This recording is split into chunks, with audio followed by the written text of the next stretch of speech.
Hi, I'm Joy Brighton, Columbia MBA and former Wall Street trader.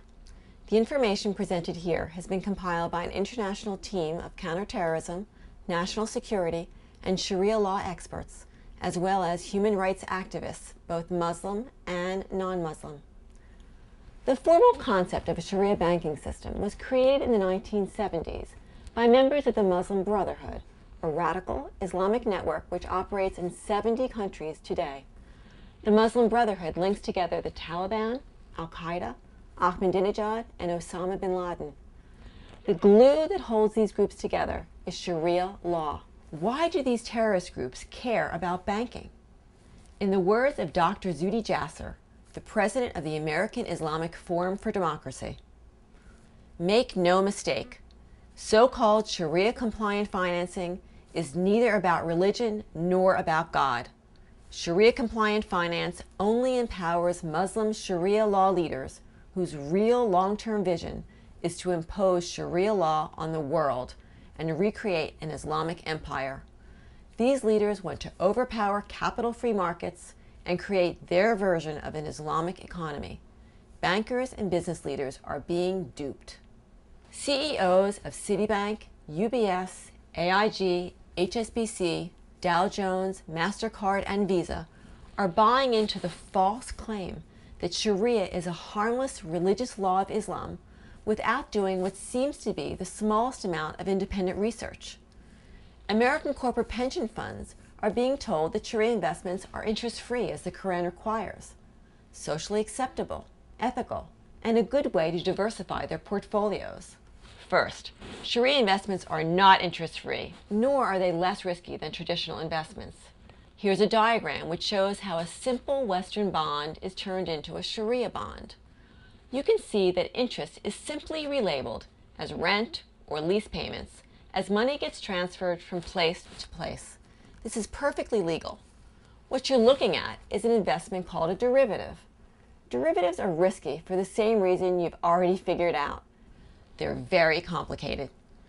Banks and others are receiving $850 billion of bailout taxpayer money. Why? Because Citibank, AIG, Goldman Sachs, and others collectively own trillions of dollars of these kinds of derivatives. They created them during the subprime mortgage boom, and the prices of these risky derivatives went bust.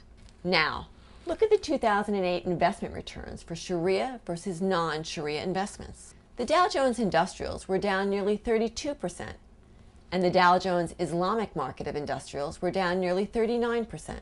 Sharia investments are not low risk, nor are they truly interest-free. Next, Sharia investments are not socially acceptable just because some profits are donated to charity. Profits aren't donated to just any charity. They're donated to Sharia-approved Islamic charities. Here's the definition of just one of the 8 categories of Sharia charity, known as zakat in Arabic. Those fighting for Allah, meaning people engaged in Islamic military operations for whom no salary has been allotted in the army. Or volunteers for jihad without remuneration.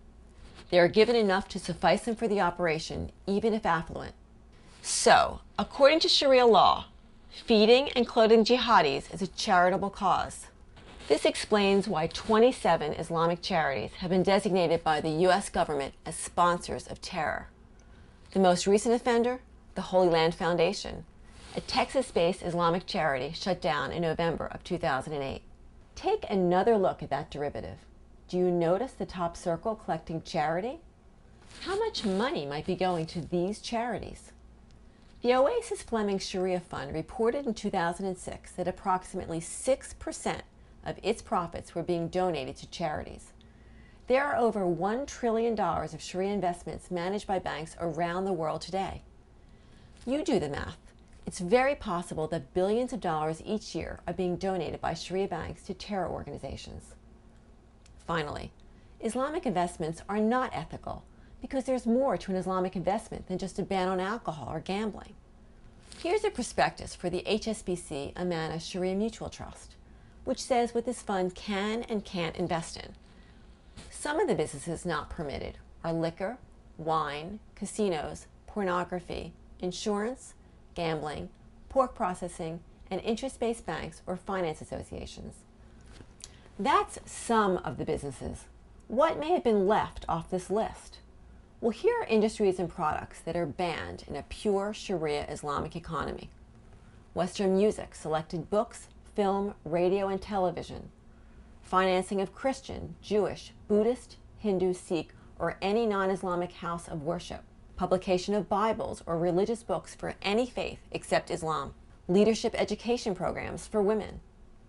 Health and welfare services for homosexuals. Investment in Western defense. Birth control and contraceptives. Non-Islamic products and services. And transportation companies that ship any of these banned products. It's important to note that Shariah imams hired by banks like Citibank and HSBC can add to this list at their discretion. What investment is absolutely permitted under Shariah law? Oil. Our research shows that Shariah mutual funds are more invested in overseas oil companies than traditional mutual funds.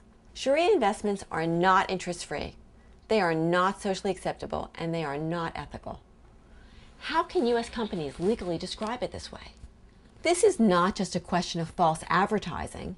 This is a question of national security. Because while Americans are learning that Shariah investments are all good, Al-Qaeda released a video in February 2009 saying that Western capitalism must be replaced with Shariah banking and an Islamic economy. Here's a conference calling for the fall of capitalism and the rise of Islam. This must be happening in Saudi Arabia or Dubai, right? Wrong. This conference took place on July 17th just outside Chicago at the Oak Lawn Hilton Hotel and was held by a group called Hizb ut-Tahrir. Hizb ut-Tahrir is a global jihadist organization with 1 million members operating in 40 countries. Hizb ut-Tahrir has been named as an illegal terror group in Syria, Libya, and Saudi Arabia, but not in America. How can this be? Now, look how Hizb ut-Tahrir advertised the same conference in Malaysia, with the Statue of Liberty with her head cut off. This organization is calling for the overthrow of our government by replacing capitalism with Shariah finance. Why are Islamic terror groups so focused on replacing capitalism with Shariah finance? What's the connection? Why are all the facts in this video not disclosed on bank websites and marketing materials? Where is the SEC and the U.S. Treasury? And why aren't they enforcing existing U.S. security laws which demand full disclosure? If you're concerned about what you've heard, there is a way for you to take action, and it's simpler than you think. A good place to start is to join Act for America, a grassroots lobby with nearly 60,000 members and 300 chapters across the nation. Act for America is combating the growing threat of radical Islam through education, information, action alerts, citizen action, and lobbying. As you read emails from Act for America, you'll learn more about creeping Shariah in this country. You'll receive action alerts in which you can easily pick up the phone or send an email.